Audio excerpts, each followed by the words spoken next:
Okay, so you know I'm team cook early, so this is what I cooked this morning in preparation for dinner tonight for my family.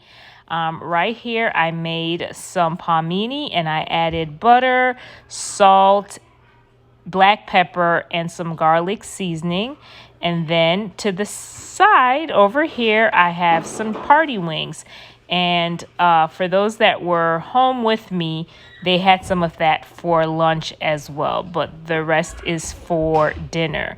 Now I'm going to show you what my first meal was. For my first meal, I ended up having lamb and some of the chicken that I cooked.